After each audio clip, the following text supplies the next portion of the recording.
우리 다 같이 창세기 28장 13절로 15절의 말씀을 봉독하시겠습니다. 또 본즉 야훼께서 그 위에 서서 이르시되 나는 야훼니 너의 조부 아브라함의 하나님이요 이삭의 하나님이라. 내가 누워 있는 땅을 내가 너와 내 자손에게 주리니 내 자손이 땅의 티끌같이 되어 내가 서쪽과 동쪽과 북쪽과 남쪽으로 퍼져 나갈지며 땅의 모든 족속이 너와 내 자손으로 말미암아 복을 받으리라. 내가 너와 함께 있어 내가 어디로 가든지 너를 지키며 너를 이끌어 이 땅으로 돌아오게 할지라. 내가 내게 허락한 것을 다 이루기까지 너를 떠나지 아니하리라 하신지라. 아멘. 새벽에 오신 여러분 한 분 한 분 예수님의 이름으로 환영하고 축복합니다. 우리 하나님께서 저와 여러분을 향하여 예비하신 귀한 축복을 넘치게 받으시고 누리시고 나누게 되시길 주님의 이름으로 축복합니다. 같이 한번 따라서 합니다. 축복받은 인생을 살자.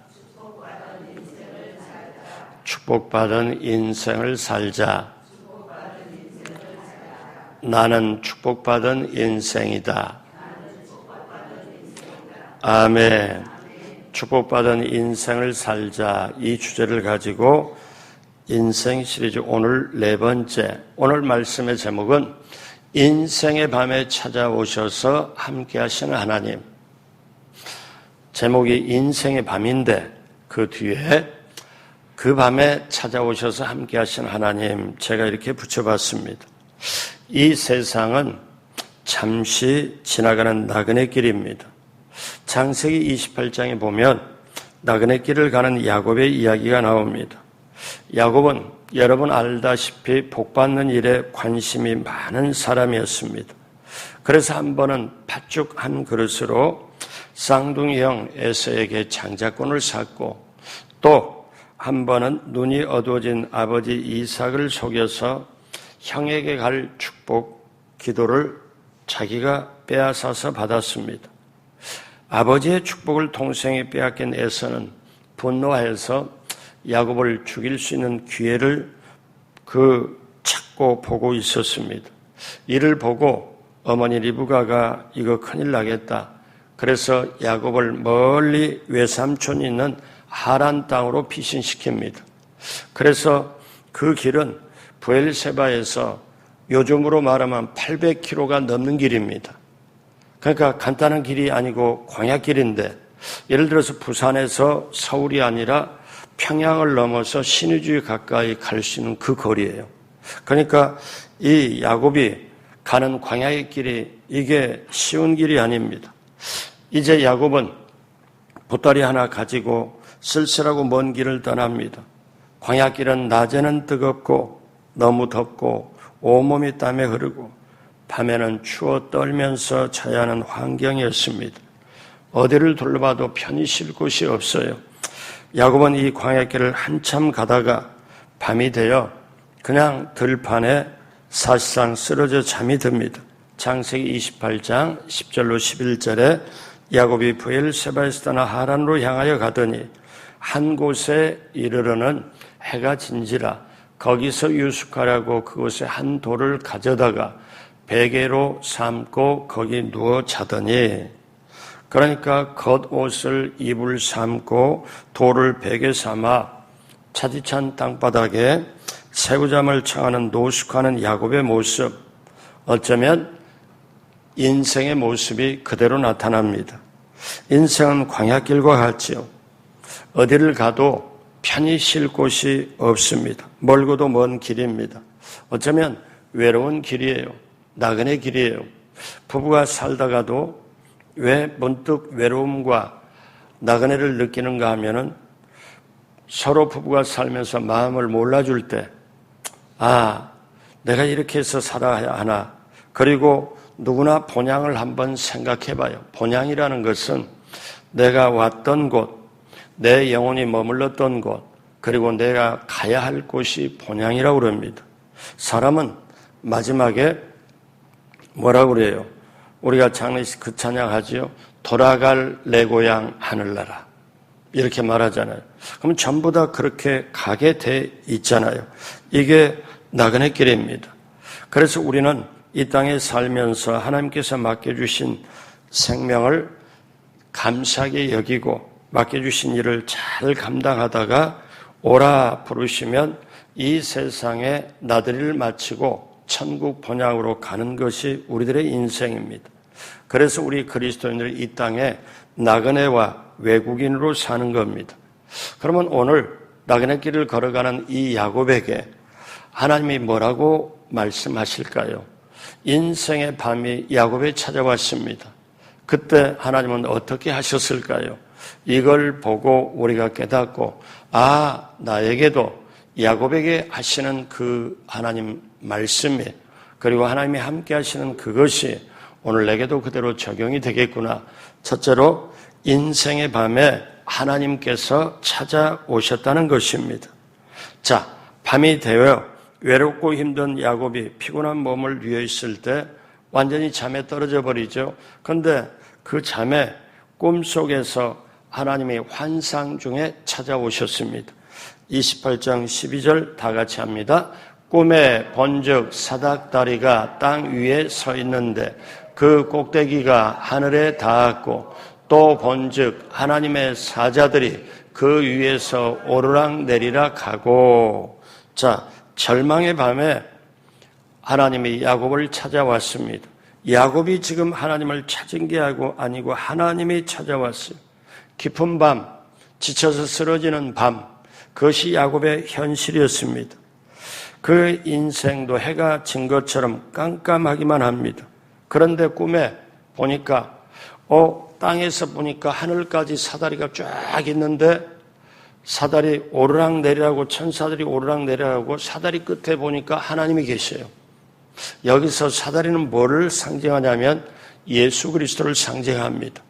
이 땅에 있는 우리들을 저 사다리 끝에 하나님과 연결시키는 게 예수 그리스도의 중보자의 역할입니다. 그러니까 사닥다리가 없으면 어떻게 해요? 하나님과 사람을 이어줄 수 있는 게 없지요.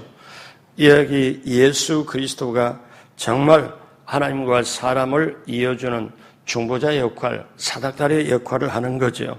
여러분, 사람은요, 인생의 밤을 만났을 때 외롭고 고독하고 아무도 알아주지 않는 것, 그때 사람들은 외로움의 극치를 달리다가 마지막에 극단적인 선택을 할 때가 있습니다. 제가 몇 번 만났거든요. 목사님, 저 이제 마지막을 준비합니다. 근데 제가 예전에는 그런 생각 해봤어요. 아니, 마지막 준비하려면 그냥 말없이 조용하게 할 걸 왜 나한테 와서 말을 하냐고. 그 생각을 제가 해봤어요. 근데 그 사람 속에는 소망이 있고 뭔가 희망이 자라겠는데 그분이 뭐라고 얘기를 하냐. 목사님, 일 힘든 건 참을 수 있어요. 생활이 힘든 것도 참을 수 있어요. 그리고 정말 돈 문제도 또 참을 수도 있어요. 그런데 목사님 아시나요? 사람이 너무 외롭고 너무 단절되고 나 하나뿐이다. 너무 외롭게 정말 나는 완전히 사람들이 나를 왕따를 시키고 아무렇게 그 사람과의 관계에서 힘들 때는 이거는 이길 수가 없네요. 그러면서 그 고백을 하는 걸 제가 들어본 적이 있습니다.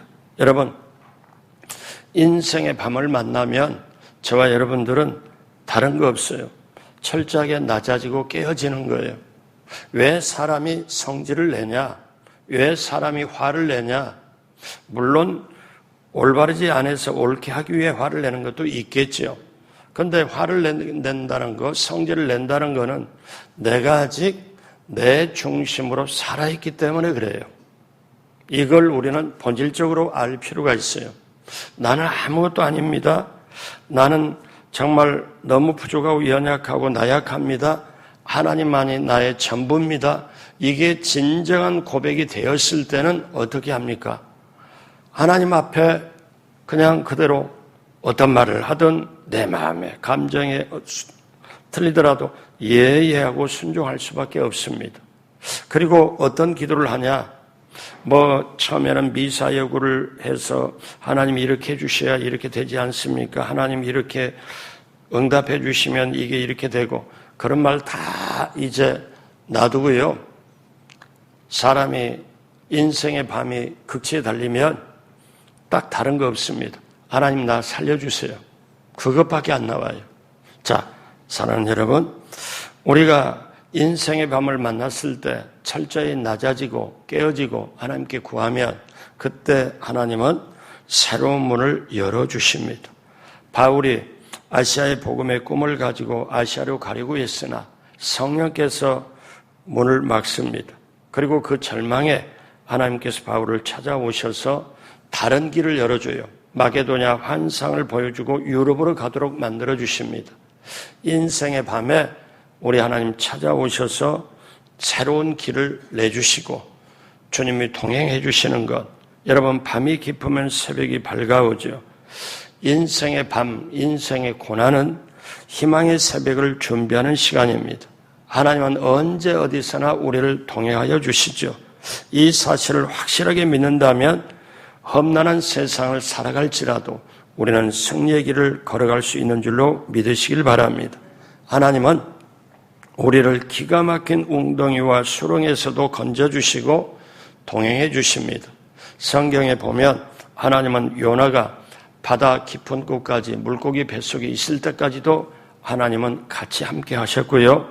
다니엘의 세 친구들이 그 풀무 가운데 던졌을 때도 하나님이 함께 하셨고, 다니엘이 사자굴에 던졌을 때도 하나님이 함께 하셨고, 바울이 유라굴라의 풍랑을 만났을 때 생사의 기로에서도 함께 하셨고, 베드로가 감옥에 갇혔을 때에도 하나님은 함께 하시고, 그 하나님이 오늘 이 시간에도 저와 여러분에게 함께하여 주심을 믿습니다. 그러므로 사랑하는 여러분, 아셔야 돼요. 하나님은 어떠냐? 늘 함께 하시는 것. 근데 우리는 내 기분과 감정이 좋으면 하나님이 함께하는 것 같고, 내가 정말 슬프고 외로울 때, 그리고 기분과 감정이 너무 상했을 때는 하나님이 같이 안 계신 걸로 생각을 하는데 그건 아닙니다. 여러분, 한국의 지성이라고 불리는 이어령 교수가 계십니다. 이분은 한국의 지성, 한국에서 정말 지식인으로 깨닫는 이분, 제가 우리 여의도 순복음교회에서 교육자들에게 강사님으로 모셨을 때 같이 이제 모시고, 그리고 강의가 끝나고 같이 여의도에서 식사하면서 얘기를 나눈 적이 있습니다. 이분이 지성에서 영성으로 나는 책을 지었어요. 이 책에 이분이 깊이가 있고 이분이 어떠냐, 기독교인이 되도록 하는 결정적인 계기를 말하고 있습니다. 이 이어령 교수님의 딸 미나가 눈에 이상이 생겨서 실명위기에 놓여 있습니다. 딸이 하와이에 살고 있기 때문에 이어령 교수가 하와이로 갔습니다. 그리고 자기는 예수님을 믿지 않지만 딸이 가는 교회에서 가가지고 자신도 모르게 무릎을 꿇고 소원 기도를 합니다. 뭐라고 소원 기도를 하냐? 만약에 내 딸 미나가 어제 본 것을 내일 볼 수 있고 오늘 본 내 얼굴을 내일 또 볼 수만 있게 해주신다면 저의 남은 생애를 주님께 바치겠습니다. 아주 작은 힘이지만 제가 가진 것이라고는 글을 쓰는 것과 말하는 천한 능력밖에 없사오니 그것이라도 좋으시다면 당신께서 이루고자 하는 일에 쓰일 수 있도록 바치겠습니다. 예수님을 믿지 않았지만 딸이 실명을 해서 못 본다고 그렇게 하니 아버지가 대신 무릎 꿇고 하나님이 그렇게 해주실 수만 있다면 제 남은 인생을 다 바치겠습니다 하고 기도를 합니다. 절절한 기도를 해요.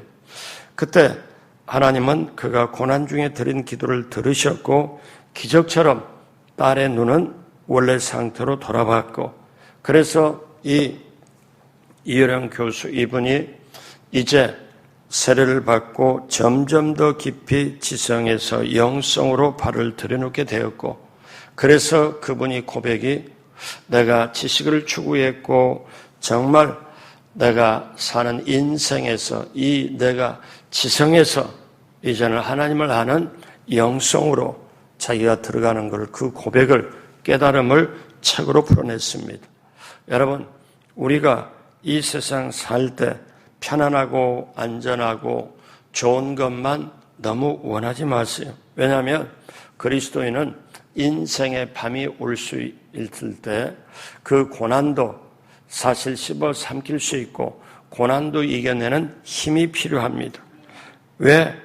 고난 중에도 감사할 줄 아는 것, 이것이 정말 필요하거든요. 그런데 고난 중에 감사할 수 있는 신앙은 그냥 겪어지는 게 아니라 힘들고 어려운 환경에서도 하나님은 나와 함께 하신다.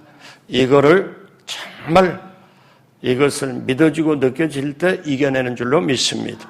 여러분, 우리가 수요일날, 금요일날 제가 꼭 설교를 시작하기 전에 가슴에 두 손 얹고 7가지 고백을 합니다. 하나님께서 나를 사랑하십니다. 나와 함께 하십니다. 나를 지켜주십니다.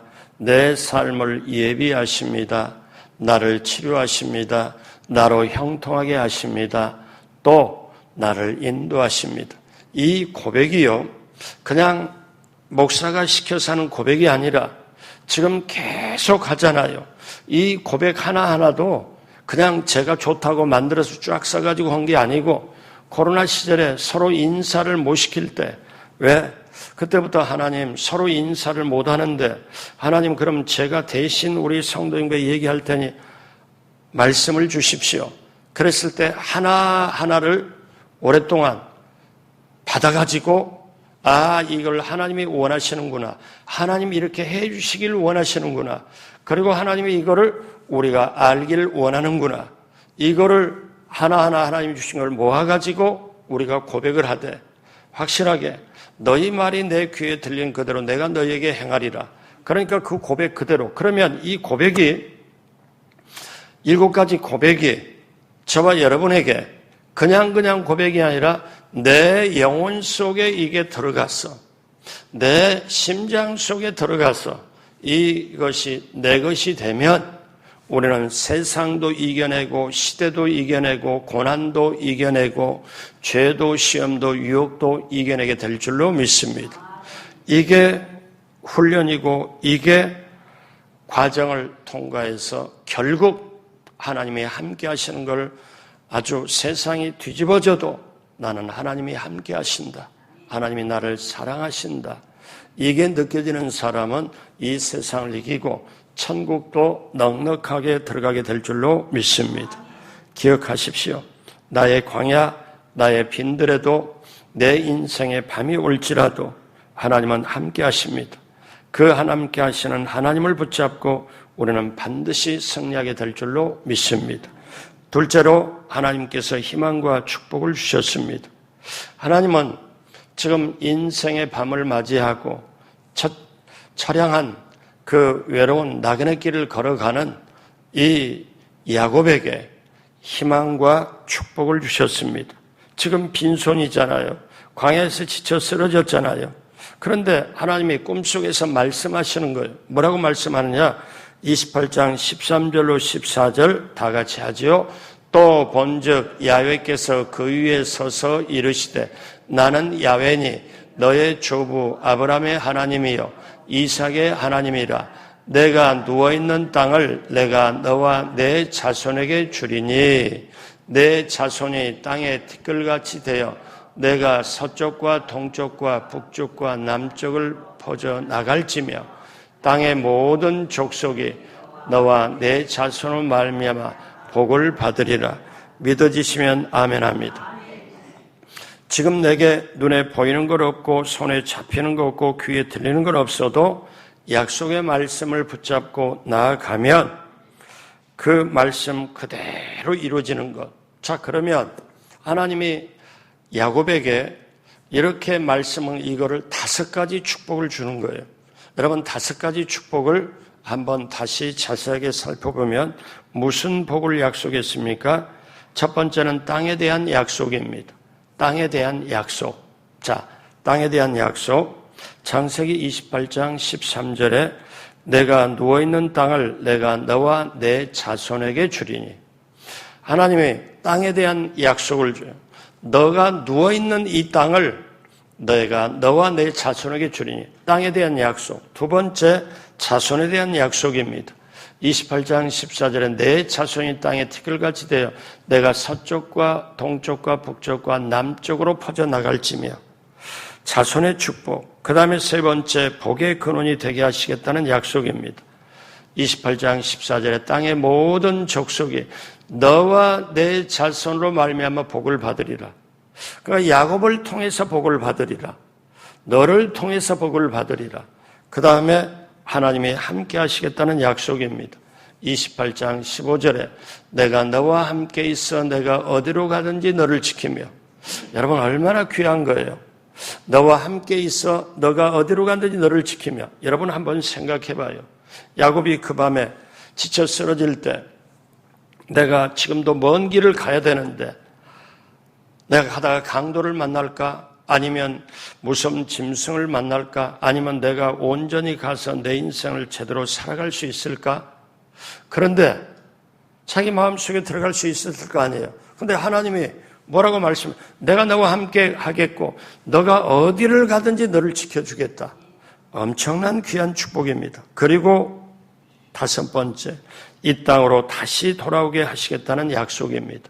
이 땅으로 다시 돌아오겠다는 약속. 다섯 번째, 28장 15절에 너를 이끌어 이 땅으로 돌아오게 할지라 내가 내게 허락한 것을 다 이루기까지 너를 떠나지 아니하리라 하신지라. 다시 돌아오게 하겠다. 여러분, 이게 얼마나, 그러면 하나님께 보증을 받고 하나님의 약속을 받고 가는 거잖아요. 여러분, 우리도 마찬가지예요. 지금 우리가 금년에 지금 이렇게 힘들고 자영업하는 사람들이, 식당을 하는 사람들이 식당을 내놓고 그래도 와서 어떠냐 얘기를 들어보니 이제 예전 같으면 식당에 권리금도 붙여서 내놓고 시설비도 다 이렇고, 근데 요즘에 불경기가 되기 때문에 사람들이 와서 식당을 인수받을 때 시설비 너 다 놔두고 보증금만 내가 드릴 테니까 나가라. 기가 막힌 거예요. 왜? 식당에 가서 냉장고나 모든 시설을 다 해놓은 건데 들어올 사람이 새 보증금만 내가 두고 이런 건 아무것도 요즘에 이렇게. 그러니까 그 식당의 주인은 너무너무 속이 힘든 거예요. 왜? 이렇게 이게 말이 되냐고. 여러분, 이 시대를, 이런 시대를 살아가는데 세계 경제는 또 우리나라는 내년은 더 힘들 거라고 하잖아요. 이런 말을 들을 때 위축이 될 수밖에 없고 힘들 수밖에 없잖아요. 그렇게 될 때 어떻게 해요? 여러분, 그러면 마음이 위축이 돼서 제가 주일날 제가 인생과 꿈에 대해서 설교를 하려고 그래요. 왜냐? 이렇게 살다 보면 이렇게 들리는 소식이 안 된다, 힘들다, 불경기다 막 이렇게 되면은 사람이 위축이 돼가지고 하늘을 쳐다보질 못해요. 현실에 묶여요.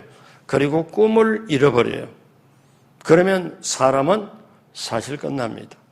여러분, 사람은 어떤 존재냐? 사람이라는 존재, 사람이라는 원래 뜻은 헬라말로 안드로포스라는 뜻인데, 사람이라는 원래 뜻은, 이 한국은요, 이 동양 문화권, 중국의 문화권에 있기 때문에 사람 하면 한문으로 사람 인자 이렇게 해가지고, 이렇게 인자 해가지고 사람이 서로 뭐 의지하고 이렇게 하는 걸 인생의 사람 인자로 표현하지만, 하나님의 사람이 원하는 거, 하나님이 원하는 사람의 뜻은 그게 아닙니다.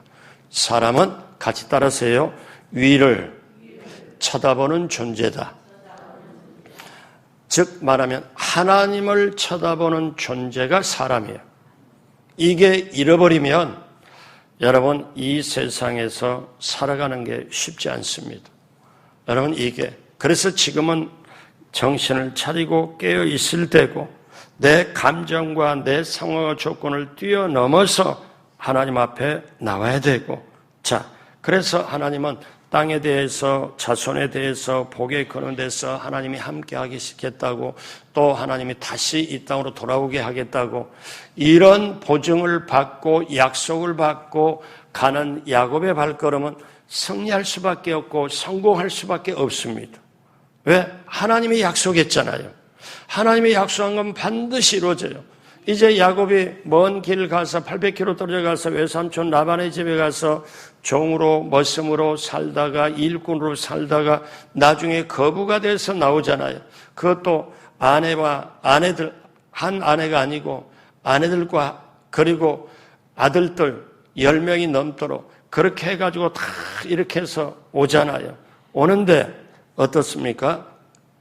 정말 하나님이 그러면 야곱이 어떻게 성공했을까 하는 건데 여러분 본질이 뭐냐면 이렇게 약속을 했잖아요. 하나님의 약속은 그대로 이루어지기 때문에 오늘 여러분이 이 새벽에 나와서도 하나님의 약속을 말씀을 받고 말씀이 떨어지면 아멘 해서 내 걸로 받아내는 그것이 여러분의 미래를 결정하는 거예요. 여러분 믿어지시면 아멘 하겠습니다. 자, 이렇게 약속을 딱 받고 이제 말씀을 딱 하나님이 함께하는 이 약속을 딱 받고 나서 야곱이 잠을 깹니다.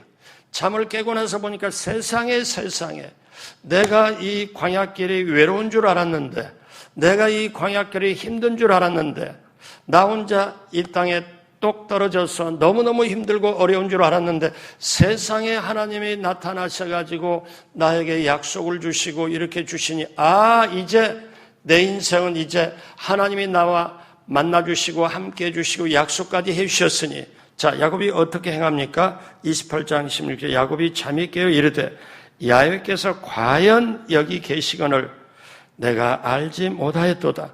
28장 17절부터 19절까지 이에 두려워하여 이르되 두렵도다 이곳은 다름 아닌 같이 할까요? 하나님의 집이요 하늘의 문이로다. 왜? 하나님이 계셨기 때문에. 그리고 18절에 야곱이 아침에 일찍 일어나 베개로 삼았던 돌을 가져다가 기둥으로 세우고 그 위에 기름을 붓고 19절 같이 합니다. 그곳 이름을 베델이라 하였더라. 이 성의 옛 이름은 루스더라. 그리고 야곱이 서원합니다. 아주 중요한 서원을 해요. 20절, 21절, 22절 다 같이 합니다.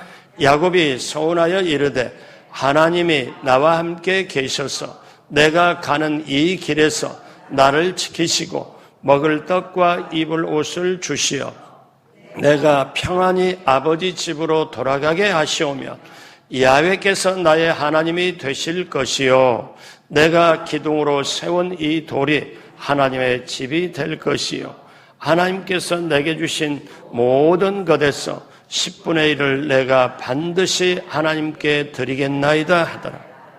하나님이 실제적으로 내가 먹을 것과 입을 것 주시고 내가 하나님 말씀하신 대로 이렇게 다 해주시면 제가 여기에 하나님의 집이라고 하고 제가 정말 그 약속으로 서운함으로 제게 주신 모든 것에서 10분의 1을 하나님께 드리겠나이다. 즉 이 말은 나의 주권은 내 주인은 하나님이십니다. 이거를 서운하고 고백하는 거예요. 그러니까 하나님은 함께하고 5가지 말씀을 해주시고 야곱은 그러면 제가 그 말씀 그대로 따르겠사오니 제 환경과 제 모든 펼쳐져가는 인생의 발걸음 속에 이렇게 말씀대로 구체적으로 이렇게 해주시면 제가 저의 주인은 하나님이요 저의 주권은 하나님께 있고 저는 10분의 1을 드리겠습니다. 여러분 이때 10분의 1이 단순히 11조 소득의 10분의 1을 그냥 떼어서 드리는 게 아니라 내 마음에 왜 모든 걸 하나님이 내 인생에 모든 걸 주시면 나의 모든 것 중에 10분의 1을 하나님이 다 주셨다고 생각하고 하나님께 주권이 있음을 생각하고 다 드리는 마음으로 제가 10분의 1을 증표로 드리겠습니다. 이거는 돈 문제가 아닙니다.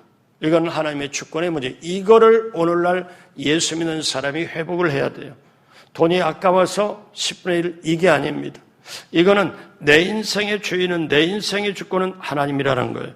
자, 이제 오늘 말씀 마무리합니다. 광야 같은 인생길을 걸어가면서 사업이 위축되고 직장이 불안정하고 이럴 때 내 힘으로 살겠다고 발버둥 치지 마십시오. 광야의 여정에서 평안하게 보이지 않아도 지치고 고나여 넘어질 때라도 뒤에서 등을 붙잡고 밀어주시는 우리 주님, 매일처럼 주저앉고 싶을 때 나를 밀어주시는 주님, 야곱이 지쳐서 그 밤에 쓰러졌을 때라도 꿈속에서까지라도 찾아오셔서 위로를 주시고 약속해 주시는 그 주님, 오늘 저와 여러분께 함께합니다. 그 하나님, 그 주님을 붙잡고, 그렇다면 기억하십시오. 내 인생의 밤이 올지라도, 지금 내 인생의 밤을 통과할지라도 주님이 야곱의 하나님이시면 오늘 나의 하나님이신 것을 굳게 믿으시길 바랍니다. 우리의 영원한 본향은 저 천국입니다. 저 천국까지 갈 때 우리 주님께서는 인생의 밤이 올지라도 홀로 내버려 두지 않고 우리와 동행하십니다. 우리의 인생길 걸어갈 때 옆에서 붙잡아주고, 넘어지려고 할 때 붙잡아서 일으켜 세워주고, 쓰러지려고 할 때 어떻습니까? 등을 밀어주고, 그 다음에 지쳐서 밤에 쓰러질 때 꿈속에서까지도 위로를 주시고 함께 하시는 그 주님이 우리를 사랑하시고 함께 하시고 지켜주시고 우리의 삶을 예비하시고 나를 치료하시고 형통케 하시고 우리를 인도하시는 그 역사가 있기에 감사하고 나아가게 되시길 주님의 이름으로 축복합니다. 기도하겠습니다. 하나님 아버지, 인생의 밤에 찾아오셔서 함께 하신 하나님, 야곱에게 그대로 해주신 하나님, 오늘 우리에게도 그대로 함께하여 주실 줄로 믿습니다. 하나님, 힘든 일, 어려운 일, 고통스러운 일, 인생의 밤이 왔다 할지라도 그 밤에 함께 하시고 찾아오셔서 위로와 약속을 주시는 하나님을 만나게 하여 주옵시고 그 하나님을 믿게 하여 주옵시고 그 약속대로 환경 조건을 초월해서 역사하시는 그 약속의 말씀 붙잡고 우리도 야곱처럼 하나님의 약속을 실천하며 후세에 정말 복을 주는 귀한 복의 메신저들이 되도록 함께하여 주옵소서. 한 주간 동안 하나님 앞에 예물 드린 손길을 기억하여 주시고 그 예물 드린 거 기쁘게 받으시고 하늘의 신령한 은혜와 땅의 형통함으로 넘치게 함께 채워 주옵시고 시편 23편의 축복이 임하도록 붙들어 주옵소서. 지금은 우리 구주 예수 그리스도의 무한하신 은혜와 하나님 아버지의 영원하신 사랑하심과 보혜사 성령님 함께해서 인도하심이 오늘 새벽에 나오신 한 분 한 분 모두 위에 또 반주로 헌신한 우리 귀한 집사님, 드럼으로 헌신한 우리 귀한 집사님 위에 넘치도록 함께 하시기를 간절히 축원하옵나이다. 아멘.